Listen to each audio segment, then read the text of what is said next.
अच्छी पढ़ाई करके मैं भी कॉलेज में पढ़ा सकता हूँ, ये सपना पालने लगा और मेरा हटा दमों में पहली नियुक्ति। मेरा सपना पूरा हुआ। जमीन पर बैठकर क्यों आसमान देखता है, पंखों को खोल जमाना सिर्फ उड़ान देखता है। मंजिल की तो फिक्र ही होती है, फक्र होती है, फितरत ही होती है, शोर मचाना मंजिल उसी की होती है जो नजरों में तूफान देखता है। मेरा नाम डॉक्टर इंद्रजीत जैन है।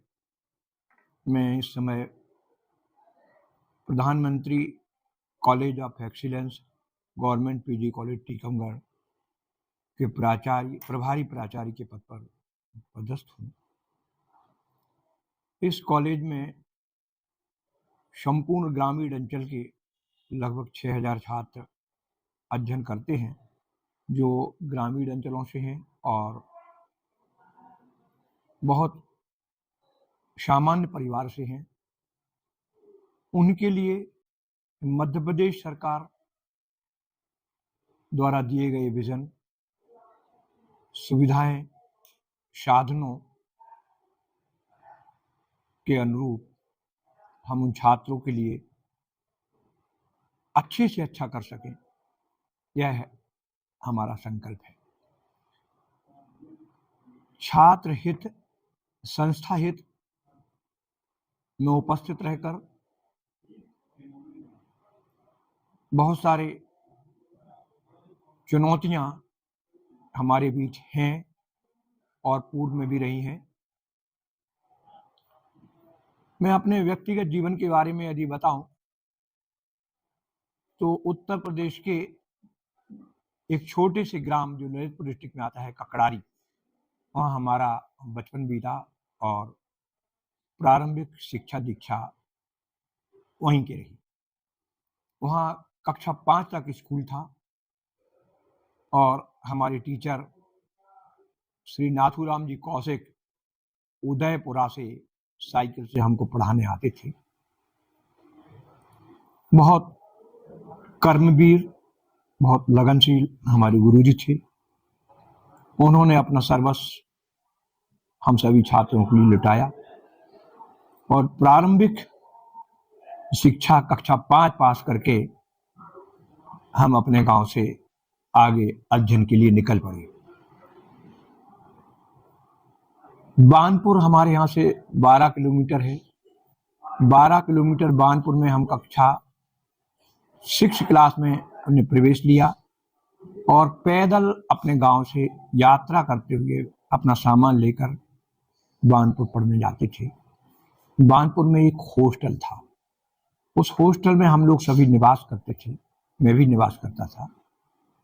उसी हॉस्टल के ऊपरी कमरों में कक्षाएं संचालित थीं और नीचे हम लोगों का निवास था। सोमवार को ककड़ारी गांव से जाना और शनिवार को बानपुर से शाम को घर आना, ये हमारी कक्षा 6-7 के 2 साल की क्लासों की दिनचर्या रही। वहाँ बानपुर में रहकर हॉस्टल में बहुत सारे क्षेत्र के बच्चे साथ में रहते थे, उनके बीच रहकर अध्ययन किया और वहाँ के गुरु हमारे गुप्ता जी थे और श्री मनोहर माली सर और श्री हजारीलाल नायक सर ने वहाँ हमको पढ़ाया। बहुत कठोर तपस्या के बीच वहाँ हमको रखा जाता था। बहुत कठोर अनुशासन के बीच वहाँ रहकर हम और हमारे साथी अध्ययन करते थे। वहाँ एक हॉस्टल थी। हॉस्टल में खाना बनाने के लिए एक बाई थी, जैसे हम जिज्जी कहते थे। वो खाना बनाती थी और सभी छात्र बैठ के सुबह शाम उसी प्रांगण में भोजन करते थे। एक गुरुकुल की जो प्राचीन परंपरा की आप कल्पना कर सकते हैं, वह गुरुकुल आपको हमारे कक्षा 7 और 8 के जीवन में देखने को मिल सकती है। आज भी बानपुर में वह जगह, वह हॉस्टल आज भी विद्यमान है। पानी पीने के लिए हम लोगों को कुआं पर जाना पड़ता था। अपने हाथ से पानी खींचकर नहाना और पानी पीने के लिए लाना पड़ता था। इस प्रकार से जो गुरुकुल की प्राचीन परंपराएं थी, अपने गुरुओं की सेवा करना, अपने गुरुओं के अनुशासन में रहना और साथ में बच्चों के साथ और साथियों के साथ अध्ययन करना हमारे जीवन की दिनचर्या थी। वहाँ का बड़ा अच्छा वातावरण था।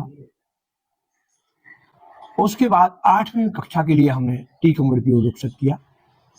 टीकमगढ़ में सीनियर बेसिक स्कूल में हमने एडमिशन लिया।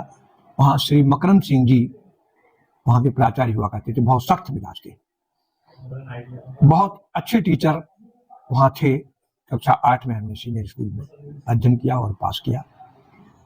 उसके पश्चात 9th में हायर सेकेंडरी में हमने एडमिशन लिया, जो हायर सेकेंडरी स्कूल कॉलेज के बिल्कुल निकट है। 9th, 10th, 11th यहीं हायर सेकेंडरी में हमने शिक्षा प्राप्त की और यहाँ पर भी हमारे गुरुजनों का बहुत सख्त अनुशासन था।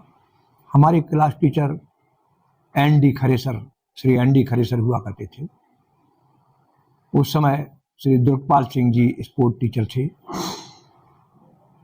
श्री टी.सी. शर्मा जी हिस्ट्री पढ़ाते थे, जिनके बीच हमने रहकर अध्ययन किया और 11th के बाद महाविद्यालय में प्रवेश किया। महाविद्यालय में प्रवेश करने के बाद हमको दुनिया दिखाई देने लगी थी। प्रवेश के बाद फर्स्ट ईयर, सेकंड ईयर और थर्ड ईयर यहाँ को एजुकेशन रहा है।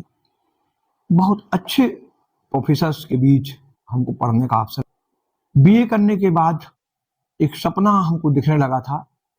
इस कॉलेज में जब हम बीए फाइनल में थे, तब श्री रविंद्र पस्तोर जी टीकमगढ़ गणेशगंज के निवासी, वो कॉलेज में ज्योग्राफी पढ़ाते थे। उनको देखकर ये सपना सजोया कि यदि अच्छी तरह से अध्ययन किया जाए और मेहनत की जाए तो मैं भी इस कॉलेज में पढ़ा सकता हूँ। वहाँ से हमने सपना सजोया और वही हमने संकल्प लिया कि अब किसी एक विषय में भी करके अच्छी पढ़ाई करके मैं भी कॉलेज में पढ़ा सकता हूँ। ये सपना पालने लगा। बीए पास होने के बाद इकोनॉमिक्स में हमने एडमिशन लिया। अर्थशास्त्र विषय में एमए में एडमिशन लेने के पश्चात जब हम अर्थशास्त्र विषय में एमए कर रहे थे तो प्रीवियस और फाइनल हुआ करते थे। प्रीवियस में हमने कॉलेज टॉप किया और यूनिवर्सिटी में भी तीसरा चौथा स्थान हमको मिला।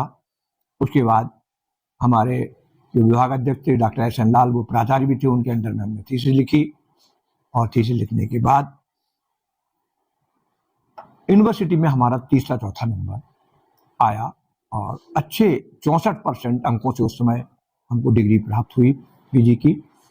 उसी समय ही 14 नए कॉलेज खुले थे, उनमें हमने साधारण एप्लीकेशन के साथ अप्लाई कर दिया और मेरा हटा दमोह में पहली नियुक्ति हुई 7 सितंबर 1982। नया कॉलेज खुला था हटा, जो दमोह डिस्ट्रिक्ट में आता है। 7 सितंबर 82 में मेरी प्रथम वहां नियुक्ति हुई और हमने वहां ज्वाइन किया। मेरा सपना पूरा हुआ। हम यूथ से कहना चाहते हैं कि सपने देखो और सपने देखकर उस रास्ते पर यदि चलना प्रारंभ करो तो आपके सपने निश्चित पूरे होते हैं, जैसे कि मेरा सपना पूरा हुआ। और हटा में 7 वर्ष तक रहा। 7 वर्ष के बाद मध्य प्रदेश सरकार ने हम सभी जितने भी मध्य प्रदेश में तदर्थ सहायक प्राध्यापक कार्य करते थे उनको तदर्थ से नियमित करने की घोषणा कर दी और 4/3/87 में हमको नियमित प्राध्यापक का पद प्राप्त हुआ। ये सौगात मध्य प्रदेश सरकार ने हमको दी।